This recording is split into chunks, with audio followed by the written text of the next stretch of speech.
Hey guys, welcome into another episode of From the Wing. I'm Christian Clark, the Pelicans beat writer for NOLA.com and the Times-Picayune. As you can see, I am reporting live just outside of beautiful Bricktown here in front of the Brickopolis building. I was in attendance for a thrilling, and if you're a Pelicans fan, excruciating game one here in Oklahoma City. I thought there was so much interesting stuff that happened in this game. But before we get into all that, I just thought it would be fun to paint a little bit of the picture of what it was like in Oklahoma City, because I did think it was noteworthy how freaking insane these Okies were for this game, which was the first playoff game in their home arena in 5 years. I'm jealous. They have not known a rudderless, hopeless team. They were given success. Even when they borrowed us for a minute, we were good. They have not had the despair, and I just really I crave that for them. But I am also just really jealous because I would love to have their existence. It was an 8:30 tip on a Sunday night, a lot of time to get lubricated if that's what you want to do. I walked from the bowels of Paycom to my seat, which was in 104, kind of near the main concourse, probably 30 minutes before tip, and every single seat in the entire arena was occupied. I did not know this at the time, but Andrew Lopez, who's sitting a couple seats down from me, told me they opened the arena early. They discounted concessions. Really smart move to get the crowd super into it and raise the collective BAC level a little bit and just make it that much rowdier. I thought that was a smart move, but I mean, every single seat was occupied basically 30 minutes before the game. They're doing like thunder chants. I mean, I was just picturing like Pelicans are probably in the back, like getting ready to run on the court. And I mean, they could definitely hear all of what was going on. Like it had to be like a gladiator moment where you're just like, you're in the bowels of the Coliseum and you just hear it out there. Like before you even go out there, it's going to be crazy. And yet, even with all that, so it was an incredible environment. They did a whiteout, like that stuff all sounds like stuff we would not do. We'll do like colored t-shirts and whatnot, and we might have a good halftime performer, but discounting the concessions, that is a smart tactic. I do have to critique one thing because I was watching the like plus in arena view of the game, and I definitely saw clutch video that they play, the pump up video for the final 5 minutes of the game in the fourth quarter. We need to have a talk about it. Somebody needs to explain to me how Pirates of the Caribbean turned into a way to pump up basketball players. I hope there's some sort of elaborate story for why that's actually a good thing and not just like the lamest thing anybody could come up with for like a rah-rah speech. Like Elizabeth Turner in a Pirates outfit talking to drunken sailors for a Disney movie just didn't feel very inspiring. And yet they won, so maybe it works. One of the things that they did that I did think worked, they played Thunderstruck right before the Yeah. game tipped, which is the biggest no-brainer of all Yeah. time in Oklahoma God. City. Yes, play Thunderstruck. It was litty in there. I honestly was pretty concerned that the Pelicans were gonna turn the ball over a lot in the first half. The game was gonna get away from them early. I was a little bit worried just about lack of composure. I mean, the Thunder were the best team in the NBA during the regular season at turning you over and turning those turnovers into points. And I was very concerned that the Pelicans would come out and have 11 turnovers in the first half and it would be a 15-point game at halftime. And that was not what happened at all. They had 2 turnovers at halftime. They beat them up on the offensive glass. Obviously did not shoot the ball well in the first half or really for the game, but it was tied at halftime. And the Pelicans, they hung in. They made this a competitive game. I mean, just as a fan of basketball, this was a fun game to watch. Like 2 teams who really wanted to win. And although they didn't make outside shots, like other execution areas of the game I thought was pretty good. Bruce Bowen and Eric Snow are just sitting somewhere really proud of where this game went. Look, this needed to be a shit show. And pardon everybody, forgive me for my voice. I'm still coming back from an illness. If I sound a little weird, this needs to be a mud fight in order for New Orleans to have a chance to win that game or win a series. We cannot go like high speed toe to toe offense versus offense and expect to win that 4 times. We really have to expose the things that are deficiencies for OKC, really lean into that, which means playing inside out. Like, we're going to have to get threes up. The assignment's real simple. Like, there are 3 commandments. The ball has to go into the paint, and either we need to apply rim pressure or kick it out for a 3, and it needs to be a 3, and take care of the ball. Those are the 3 commandments of this game. That is how you stick in this with them, despite them having, more offensive firepower. You're both great defensive teams. They have younger, faster, bigger scoring power. Oh, I thought they were going to give me all 3 keys. Oh no. So my third was taking care of the ball. So okay, I see. All right. Yeah. So ball needs to go into the paint. It did a ton.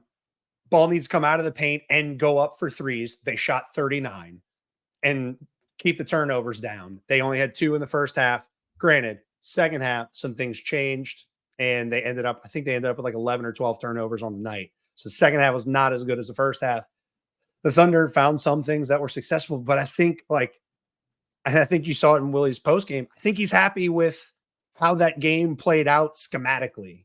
I think it went the way he hoped it would, and we just would have liked to have been a little bit better. So one of the big questions looming over the series going in, how much would the Pelicans rely on Jonas Valanciunas? The Pelicans and Thunder played in March. It was early in that 6-game homestand, and I rewatched that game on Friday just to kind of prep for the series. And my takeaway coming out of it, I was like, I think both teams really tried to win that game. I think they both showed a lot. Like, there's so many regular season games. There's so many that they're trying to win, but they're not really showing their hand, right? They're not making adjustments. They're kind of just like, all right, let's do what we do and go hoop, and we won't react to you that much. Like, there was adjustments, there was intensity in that game, and Jonas Valanciunas barely played in that game in March, and that did give me a little pause. I was like, oh boy, is this going to be a series where Jonas Valanciunas averages 12 minutes per game? He plays a little bit in the first half, and the Pelicans are starting every second half with Larry Nance Jr. I think if the Pelicans are going to be competitive in the series, Jonas has to be a factor. He has to abuse the Thunder, who are one of the worst defensive rebounding teams in the NBA, inside. And that was kind of what we saw in this game. And I thought that was a big part of the Pelicans keeping it really close in the first half. Jonas Valanciunas, 20 rebounds, 9 on the offensive end. I remember 2 plays in the first quarter specifically, grabs an offensive rebound, kick out threes to Trey Murphy. Like the Willie Green, the analytics people, they'll all tell you, like, the kick out 3 off an offensive rebound, it's one of the best shots you can get. So I thought that was really good stuff. And then, they kind of initiated a little bit of offense through Jonas early on. And I do think that is a pitch that they can throw. I think that is a note that they can play in the series. I'm not saying, make it like your whole offense or anything like that, but I think that is something that they can go to, and they did. And, I thought they got some pretty good looks out of those. We're going to feed JV against Chet actions, especially early. Yeah, this is a thing we need to keep in mind now in the future when it comes to the way Willie is and what he values in the regular season and how he's coaching in the postseason. I think and thank you to the San Antonio Spurs for embarrassing us in such a way that, like, every minute from that point forward, Willie has been like brutally harsh when he sees something not working on the floor or sees something working. He has been ruthless since he has the Ingram stuff last week, man. Ruthless. Like, he's benched CJ, he's benched BI, he benched Herb, he benched Trey. Like, anybody who was in a funk hit the pine when they hit the funk. And in this game, we tried Jose, and I think we had to try that, but Jose didn't get as much run in the second half because the first half didn't go well. He got, predictably, a tiny guy got the crap beat out of him against a team that's average height's pretty big and that's pretty athletic. And, he struggled to contribute. And so changes were made. and it went to more of the wings. Unfortunately, we got a little taste of Dyson that didn't go well. But man, the stakes are just really high. But it's interesting, you know, I've felt this way about Willie and what he was trying to do in the regular season. Like, part of the goal of the season is getting JV to a series like this and him still having legs. Him and Larry have got maintained. We got here with both of them intact. And then he managed them in this game very well. I thought the only thing you could debate is like in that final stretch run. And this is something he's rarely done all season. And I know it's not his preference defensively. Because OKC's gonna try and get out and run. But it would have been interesting to see, and I'm curious if he does it down the stretch. We get another tight game. Do you insert JV back in those final 3 or 4 minutes? The clock stops at 3:30 after BI gets a finger roll out of transition after a Larry little backdoor steal of SGA, and at that moment, the Pels have the game by the balls. They have the whole world in their hands, and then everything goes to hell for both teams for like the next 2 minutes, and just nothing, like a lot of stuff happens, but nothing actually happens. It was wildly entertaining, but watching it again, like kind of chipped away at my soul a little bit. And you wonder now, like JV was at 29 minutes. I think 2 more isn't asking very much. I do think thinking he's going to play 35 is kind of a joke. And I think you need to think about like, you have to watch them play defense to value Larry. And you have to watch, like, they're giving Larry these short rolls. They are sold out on BI. They are sold out on like keeping a guy up on Trey. Larry is being given the nail in those CJ actions to do some distribution and some scoring. And he missed some, including like a crucial dunk. But that stuff's, I don't think Dagnall's going to change that. I think he's going to let that be. And so, like, Larry converts a couple more of those, or, if Herb doesn't crash out of the corner in the one that SGA ends up getting his hands on, we might be looking at a different result. So I just think process was good. The players he managed were good. I think Willie just coached a great game, man. I think he coached a good game. I don't want to use the word great where they didn't score it all in the last 5 minutes, even though that is probably mostly on the players. Limitations. I think Zion is the fix. Well, I mean, Zion played 70 games and they were the 4th worst crunch time offense in the NBA. So I don't know, but I can fight that. We can talk about the end. I have a few more notes before we like get into that, because that was really like the big note from this game, really what happened in the last 5 minutes.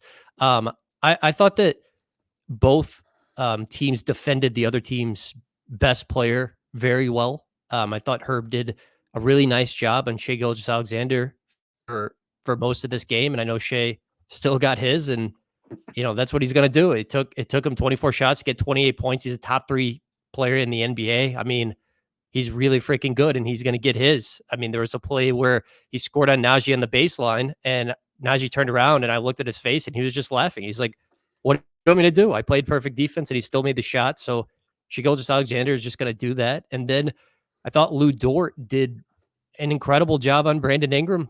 I mean, Brandon Ingram really struggled in this game. He was phenomenal in the first round against Phoenix 2 years ago. He had a really bad game against the Lakers last Sunday. Really bad play-in tournament game against them. I thought he was pretty good in that game against Sacramento, and that was a really nice bounce back performance from him. By the way, him having a good game against Sacramento was like the biggest lock of all time, because it was like, he's going to start next to Trey.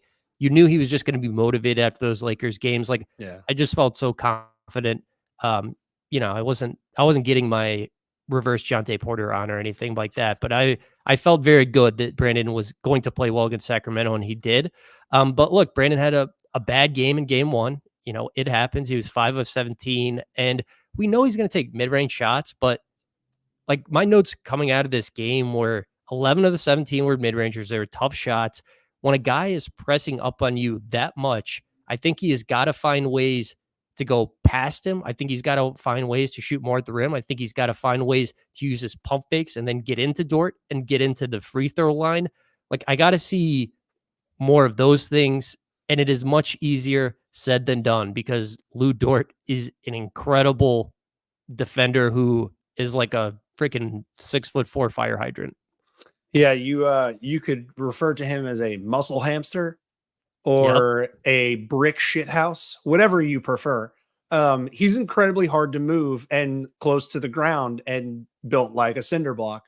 Um, yeah, Bi really only had two like shots that he passed up that should have been threes that felt like they hurt at the time. Where like I'm watching the choice he makes, I'm just like, oh, why in that moment? Because one of the things that's been good since January, I've argued all year that I don't think you're going to turn Bi into like a high volume 3-point shooter because of like how he gets into comfortable threes. But he has shown since January that in moments where they've needed a bucket, or especially when a game was tight and like a three felt like it could ease the pressure, he's like stepped back behind the line and taken them. And in this game, like I didn't think he had the greatest awareness. I thought Lou Dort bothered him a lot. He was up in him, man. He got calls. I think that if you got Brandon by himself, I think he'd have been frustrated with how the first half of Lou Dort got officiated versus the second, because I think it just kind of tricks you into thinking that like those hip riding calls and those push offs that Lou Dort does were gonna get called because he got three of them in the first half. Then the third quarter starts and he's doing all the same stuff, like nothing changed, but the whistles have stopped. Yeah, Um, I don't think this was a game where if you're a Pelicans fan, you can really complain that much about the officiating because it was it consistent, was right? yeah, it was consistently bad for both teams. I mean, Yes. yeah, it was just that's what anyone asks for when you ask them about officiating. We just want consistency. Call it the same on both ends, and no one was getting very many calls. Well, but that's the thing that struggles, they were consistently like not good. Like the thing I struggle with is just when you change the type of calls in the rhythm of game. Antonio Daniels called this out on the broadcast. It's Oh, different. I don't know, man. I think they're veering too much into complain I territory. I really don't, because this has been all year, man. Like we did What? this. It has. This is all. I mean, to the point where the NBA, like Silver, met with the officials and told them to call less fouls. Like Yeah. this is a thing. They all year they have struggled. Like, and a referee's job is not to be perfect. It is not. I am not saying that Tony Brothers cost the Pelicans the game. That's not what I'm talking about. I think games have been more complicated for players this year because the first half or the first quarter versus the third quarter are completely different games in the same game. That's the thing that I'm like when I'm bitching, as I often do. That's the thing it's about. I just think like it was a first half. It's like, hey, this is going to be a slaughterhouse. We're letting stuff go. This is going to be brutal. Get to it. And then all of a sudden, like touch calls show up in the third quarter sometimes. You're like, wait, what? I don't, but not there, but over here. So anyway, we don't need to veer off in that. Quick You know shout who out. said officiating was not a problem that we need to do better? I mean, probably Willie. Yeah, the head coach. Yeah, he was like, "Look, it's just going to be like this. We have to accept it. Brandon has to do better. It Yeah, was not about us freeing him up more. It is about him agree. adjusting and doing better in game 2." Yeah, I don't think they should change anything schematically, like at all. Bi's got to find ways to score over Dort. If they're confident putting Dort on him by himself, that's a problem. You got to find a way to make them double you because you're going to open things for other people. That's the whole thing. Like we're trying to move people around. We're trying to make them change their defensive philosophy or at least their coverage so that you can like find holes. Yeah, I Bi mean, like, getting single covered is tough. yeah, like Shea Gilgeous-Alexander, he's going to be the best player in the series. I mean, he just is. Like, he might win MVP. I mean, I don't need to talk about it that much. The Pelicans need Brandon Ingram to be the second best player in the series, and it's just one game, but he was not the second best player on the floor in game 1. Trey I might would have been. I think Jalen Williams, I would I would definitely put him ahead of what I saw. Um, but I mean, they just need him to be better, and that's an obvious note coming out of game 1. Like they have no chance if he's going to play like this, and I think he'll bounce back and play better in Yeah. game 2. Even though the Thunder, God dang, they are an incredible defensive team. Yes, they have that defensive rebounding weakness, but so many like-sized players who, want to defend, like, even at the end of the game, Case and Wallace, a rookie, like, he gets switched on to CJ and does a nice job. CJ was still able to, like, pump fake and get a decent look. But it's like even the rookie that, comes off the bench, like even he defends. Everybody defends pretty much. Isaiah Joe and Aaron Wiggins gave them great minutes. Like Isaiah Joe looked like a stopper at the point of attack. And I'm like, Isaiah Joe, the 3-point shooter? Like we're having the debate about like what Giddey might do, and people are hypothesizing about leaving Giddey open. And Isaiah Joe got to play for 18 minutes because his defense was lights out. Like this is the defense isn't going anywhere in either direction in these teams. And look, I wanted to call out Trey because like that was the proudest game I've ever witnessed for him. Like there are still limitations, and I think he's benefiting from the coverage. And then in the final 7 minutes, like they changed their coverage a little bit, went a little tighter on him and those flares and stuff, and it wasn't as easy to get a shot off. But I just thought he had a stunning defensive game, and we just don't get many complete defensive games from him. He has a little bit of like lateral quickness issues, but man, the timing on these jumps, staying down on SGA from everybody essentially stayed down on SGA all game. And it's the number one impossible thing to do with him. He changes speed and pump fakes in such a fluid manner that everybody gets caught up in the air. And I wanted to call that out. At least like I'm fairly critical of Trey, mainly because like I just don't want everybody to gas him up too much when there's stuff still missing. I thought that was a great game from him. And I thought he was like a lot of the reason we were in it the whole way. And it was worth talking about. Yeah. I mean, Trey Murphy was fantastic. I mean, he made 5 of the 11 threes. So like almost half of the 3-point output came from him. Many of them were very deep ones, which, we're accustomed to seeing from him. It was definitely a logo Murphy game. Look, man, Trey Murphy's really good. I keep listening to Zach Lowe say throughout the season, he's like, the Pelicans have to put Trey Murphy in the starting lineup next season. I don't care what they do. I think it's just really beneficial for Brandon and Zion both. Like, guys who are creators to be able to play with this guy who's like such a good complementary offensive piece, man. I mean, floor spacer to 30 feet. Like that was one reason why, I did like TV the day before the play-in game on Friday.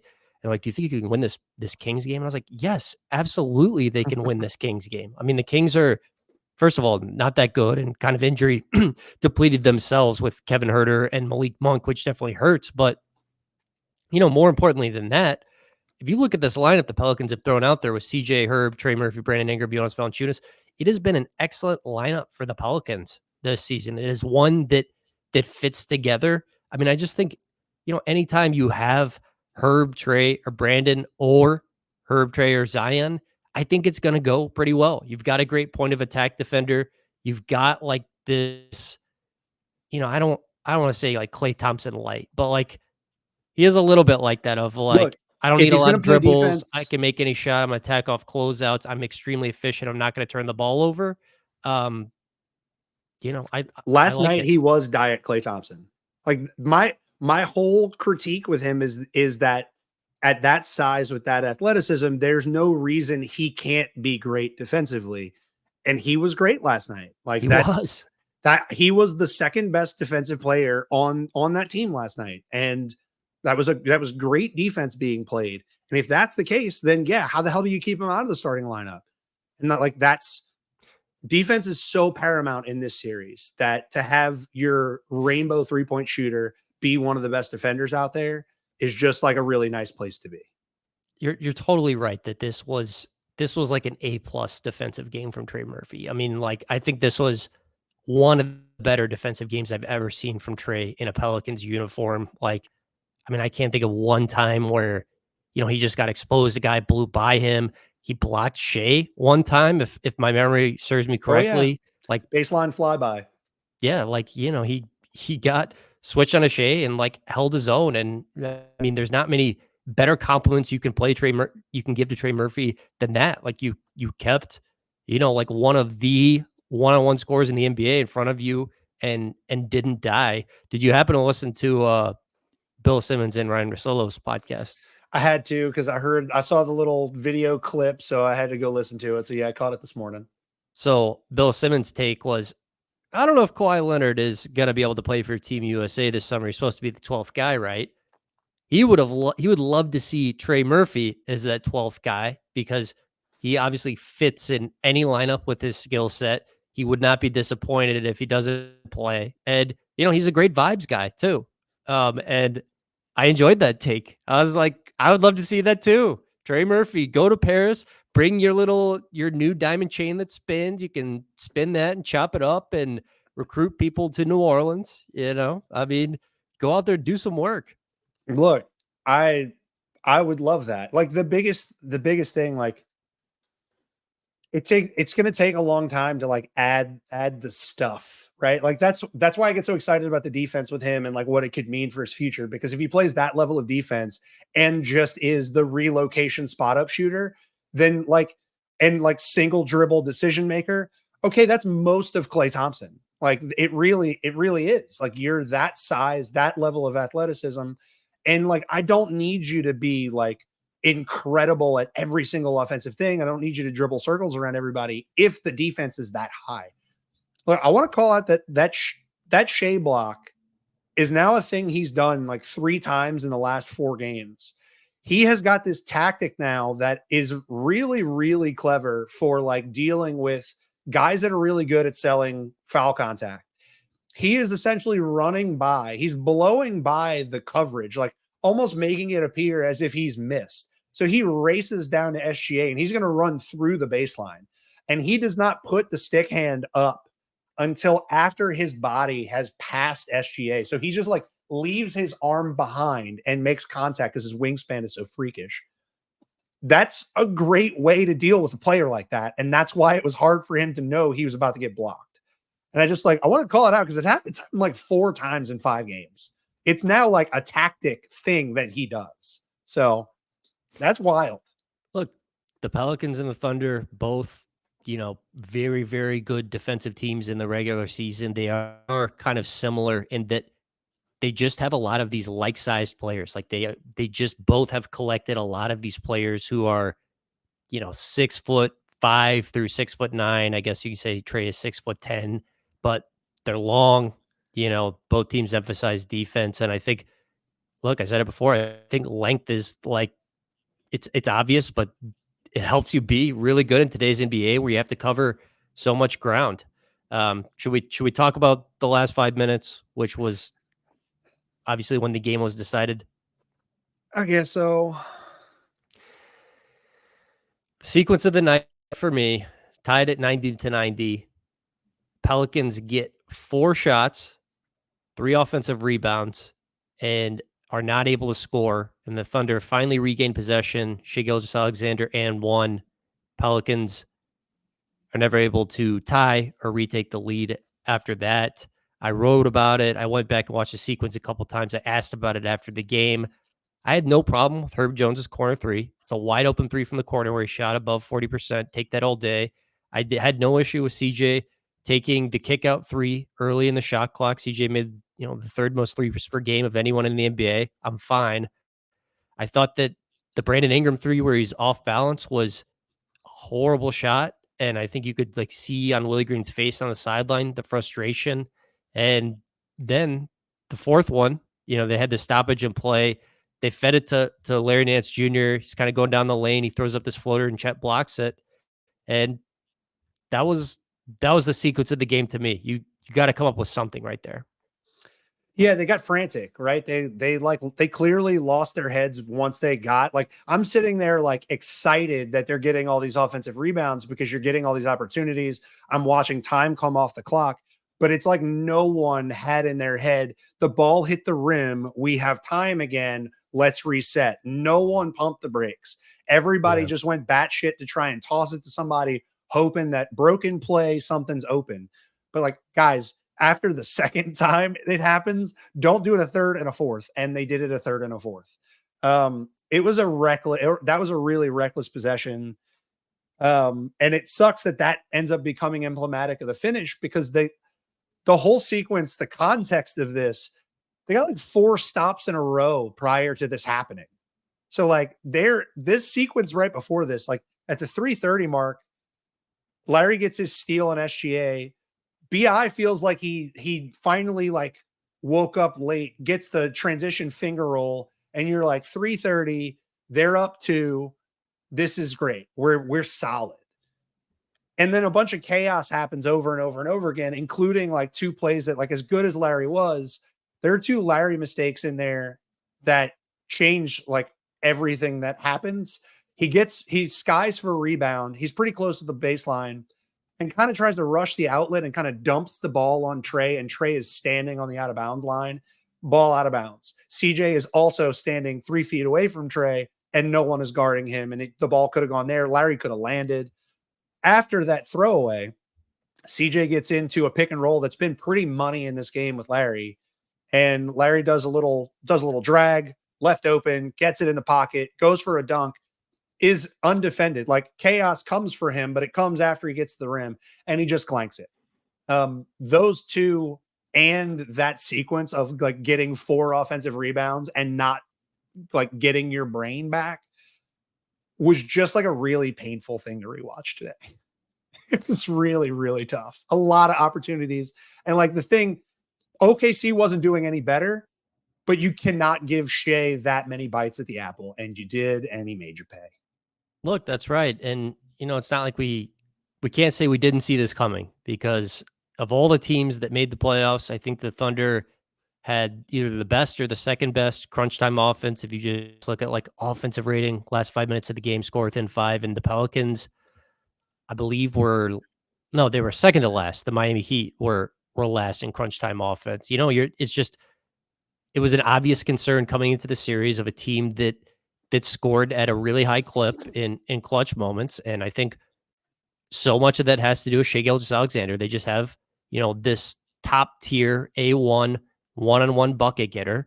And we know what the Pelicans' issues were. It definitely doesn't feel like they had like a defined go-to guy. I mean, sometimes it's Brandon, sometimes Zion, sometimes CJ, but it was a concern coming into the series, and it was just unfortunate that it reared its head in game 1. And look, I mean, this was always going to be something that came up in the playoffs. This was always looming. It didn't even ever really feel like the Pelicans, turned the corner with their late game execution in the regular season. I mean, they did win some, obviously, but I never got to a place in the regular season where I'm like, okay, I feel much better about this. I felt good about it until Zion goes down, because when we get into like March and February, they ended up in a couple of situations where like Zion decided he started doing some like I'm the best player in the world stuff, where you like, hey, cool, you tried to set a half court defense, I'm gonna jump over it or run past it. Like basically he took crunch time defense away by being a star freak. So I started to feel better, because like it became apparent that like we like Zion can do this. He has made it clear he can solve this problem by just being godlike. But with him not there, like we went back to the pre-January stuff. And I think it's just really tough to just like run the same offense you've been running against a team like that. You're kind of hoping that their youth betrays them, when that has not been a characteristic of them all season. It's insane, man. It's insane. I think it's the defining characteristic of OKC this year, is that with like an average age of like 23 and a half, they should make stupid mistakes, and they don't. They just don't. I think you're exactly right. That is this OKC team. It is this poise, despite being 21, 22, 23, 25 in their starting lineup. I mean, this is a team that not only forced the most turnovers in the NBA, they had one of the best turnover rates themselves. Like, how is it that one of the youngest teams in the NBA is the best at turning you over and is also one of the best at not turning the ball over? It's probably why Mark's going to get Coach of the Year. And I think he's going to have earned it. Look, dude, the idea, I mean, maybe in a game 1, you could argue that coaches would go 11 deep in their bench and feel good about just about everybody who played. Mark Dagnall went 11 deep, and I would argue that only Gordon Hayward was bad. Like everyone else did exactly what he asked them to. Like, I can't stand Arkansas Jalen Williams, and he hits two of the hugest threes, and it drove me. I wanted to just walk off a cliff right there, because if he does that, like OKC should not lose the game where he hits like giant down the stretch threes, and he did, and you're like, God. So look, Aaron Wiggins was pissing me off. Like, he gets that and one, and I'm like, Aaron Wiggins. And that's the thing that OKC makes you do. Like, you get so caught up in Chet, and what we're about to get to the other Jalen Williams, the really, really good Jalen Williams. When you're so concerned with Shea, and Shea can so single-handedly manipulate a game and sometimes just like dominate so much that everybody else doesn't need to do much. It's really, it sucks for opponents to have to deal with a wing-sized driver that never makes a wrong decision ever. And that's what they have as their number 2 guy. Yeah. Yeah. I mean, look, to your point, they went 11 deep. The Pelicans went the opposite way. And I felt like it was the right choice, too. Yeah, I mean, I felt like Willie had to shorten it. It was the starters, and Najee and Jose and Larry Nance Jr. Dyson Daniels was in there for a hot second. A cameo. Yeah, I mean, I think we knew it was going to be Najee and probably not Dyson after that Sacramento game. Najee played very well, was instrumental in helping the Pelicans. Punched their ticket to the playoffs. Dyson looked a little hesitant on the offensive end. As you pointed out, this is going to be a tough series for Jose, who I think you still have to play him, but the Thunder are just, this team where there's a lot of the time they don't have anyone shorter than 6'5" out in the court. And when it's Jose and Shea out on the court, even if Jose is not guarding him, they're going to make a point and switch them and let Shea go to work on Jose. So Jose is just going to have to fight. I don't think Willie's going to stop playing him. I don't think he should. No. But I think that's just like a subplot to keep your eye on. The Thunder are just going to be playing a lot more guys, and I think the Pelicans would probably be going like probably 8 deep the rest of the way. Do the Pelicans get a little ground down from that? Yeah, and I think in that game, like, the right people weren't taxed as much as they could have been, so that game didn't brute. Like, I'm looking at JV there with how much they needed to use him. I'm like, God, this is scary if he gets over 30 minutes with how much they needed to throw the ball to him and how much rebounding he needed to do. But him and Larry, like, their minutes were okay.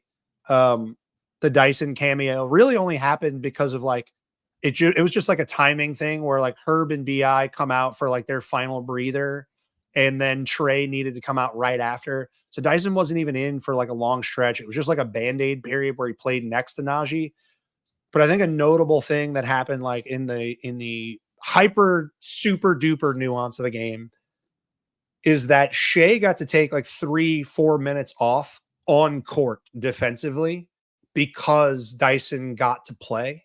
And he did this with Herb as well. Like, Willie's going to have to keep his eye on like the guy that's playing in the corner, especially if it's Herb and if he ever uses Dyson again. And honestly, I would think Dyson's probably going to be glued to the bench now.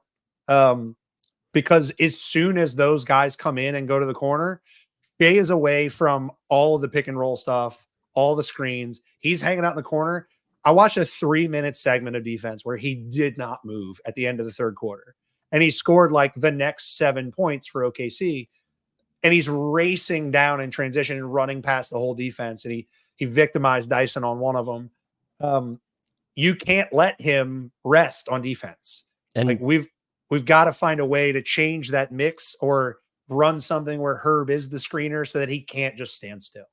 And if you watch Pelicans Thunder, it was Shea on Herb and Shea just completely ignoring Herb. I mean, there was like a play in the first minute of that game where Herb brought the ball up the floor.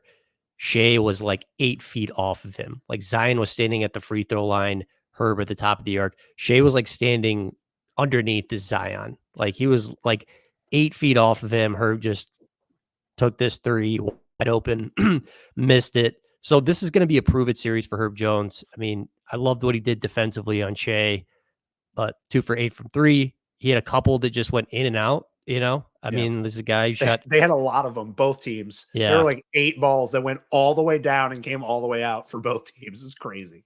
Yeah. I mean, Herb just got to step into him confidently, knock them down. I think using him as a screener is something you can look at, but it was always going to be a prove it series, like just because you shoot 43%, that does not mean you automatically have gravity, like Right. that it just doesn't, there are other factors that go into it. It's like the fear you put into defenses is really like the driving force for gravity, not your percentage from three. And just because Herb shot the hell out of it from three this year doesn't mean he's going to get hugged up or anything. Yeah, you can get a certain type of gravity. Like, I mean, defenses make choices. Like, part of the reason Trey has a good game is because Dagnall looks at this and says, okay, I think I'm okay with telling Trey Murphy he needs to score 30 points and seeing where that brings me. And then in the final 7 minutes, the way they defended Trey was a lot tighter. Like, they just decided we'll live with this for now because it's going to make CJ's life a living hell. And then, like, all that's left for you is open Herb looks. And they decided to live with that. Herb has to make them change that. BI has to make them change their Dort coverage. Like, we're to the point where these teams are so good that guys have to be better than their matchup so that the coach has to consider something else. One of the things I'm really curious about that, honestly, I think they're going to play it the same way, was because Trey had all the success he has, do you start riding him tighter the way that you did in the final 7 earlier in the game, thinking that you need to take that away now that he's like felt himself a little bit in a game like that, especially when he's responsible for, almost a third of your 3-point attempts. Like, do I go hug up on him now and potentially show him 2 or trap him every once in a while to try and make him make a bad decision? Or do I just keep rolling with what I was doing and dare him to do it again? Because I think, like, I want that same script again. And I just want to hope that CJ and BI play a little bit better, make a couple more shots. Because if they do, or if Larry doesn't miss a dunk or throw a ball out of bounds, like, that's the game. It was on that much of a razor's edge, as much as that final 3 minutes was a shit show. We have also been the team that, like, beats people before we get to the clutch. And so we don't have a lot of clutch stats on our record. So we need some of that. Yeah. You know how like the Nuggets, if they're just like within 8 going into the fourth quarter, you're like, the Nuggets are probably going to win this game. Yeah. Like the Pelicans are like the anti-Nuggets, where it's like, we better have a lead or we are not winning this game. Yeah. I think they're now 0-24 in games where they were trailing going into the fourth quarter. Let's just end on this. I have been extremely impressed all the times that I've watched Jalen Williams this season. I think that athletic poll came out and he was like voted by his peers as one of the more underrated players. So I think some people see it, but the guy had an insane season, like 19 points, 54% from the field, 43 from three, self-created, makes shots from everywhere on the floor, defends. I think he would be my pick for most underrated player in the NBA, just by, like the casual fan or like the fan who's in the 25th percentile or something like that. Like, he is a freaking stud. He does it on Yeah. both ends. Yeah. He's I think of him and Franz Wagner in a similar light, in that they're both incredibly, like, great complementary players that just kind of fit everywhere they are. But the difference is that the positions they play and the skills they came up with are different. So Jalen, the thing we knew about him coming into the draft was that he was a great driver. And so you have this big body guy that could drive and score off of drives. And he played at Santa Clara and he popped late. He was a little older. I don't think anybody knew, including the Thunder, that he was going to be this, because they picked Ousmane Dieng before him and you didn't see him in that game. But man, he's just, pardon me, he is just athletically everything you could ask for in terms of like a combination of strength, speed, agility. And then, like, he just doesn't have a hole. He doesn't have a hole anywhere in his game. And he's a great defender. The way he plays off of Shea, like, they have this rhythm offensively. I mean, even though the shots weren't going down last night, where like you get like a 1-2 punch from Shea, and then the next two possessions are Jalen, and then the next two Yep. possessions are Shea, and then the next two possessions are Jalen. And they're both getting downhill at like this elite pace and size. It's just like, God, this crap just never stops. It's just this constant assault. And it is. And Shea gets, all the celebration for that because we knew who he was already. And he was part of a gargantuan trade. And he had these expectations on him like earlier, and he's like living up to this high mantle. Look, I don't think anybody after this season, I don't think Jalen's going to be underrated for much longer. But I would agree with you that if you ask like the casual fan that like watches the Lakers and watches Golden State or whatever, if you ask them like if they could point out Jalen Williams, they might not be able to. I have some like barrel fire hot Jalen Williams takes that if I shared would give me a lot of angry tweets from Pelicans Twitter. So I'm not going to share those or anything like that. I think he's really good. So you're saying he's the second best? He would have been the second best player in the series, even if Zion was healthy. No, you know how much I respect Zion's talent. I know. I was trying to melt the screen with with like a horrendous fan take. Look, I mean, when I went back and watched a game from March, I was like, if Zion was playing in the series, I might have said like Pelicans in 7. I mean, look, we just know the types of teams that Zion is effective against. None more than the Sacramento Kings. Like Jalen Williams has a little more girth than Harrison Barnes, and Chet Holmgren is obviously a much better rim protector than Domantas Sabonis. But the Thunder don't have great interior size, and we know that is the one thing that Zion can exploit. Zion would have scored 30 plus in that game. He really would have. And Trey would have had even more open looks. Like that's the one thing. Like, if you want me to talk about like the negative feeling I have, other than that, is like you just look at it and you're like, God damn, why does this have to happen to him? Like, why right when it did? Why'd you do this to me? Why did you? I wasn't even here. I wasn't even thinking like this. And now here I am being like, probably winning this thing in 6 if Zion was healthy. So now I'm just not even happy anymore.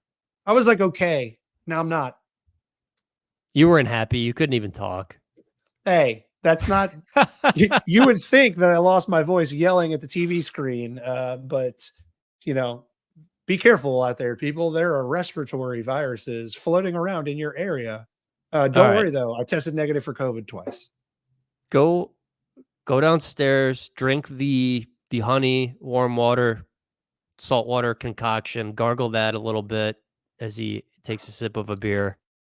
We will be back later this week, going over game 2. I'll be at Oklahoma City all this week, and then obviously be at the Blender Saturday matinee game. A lot going on in New Orleans, Jazz Fest, Zurich Classic. We will be at the Blender watching the Pelicans do this thing. Let's get trashed. All right, guys. Talk to you again soon. Thanks.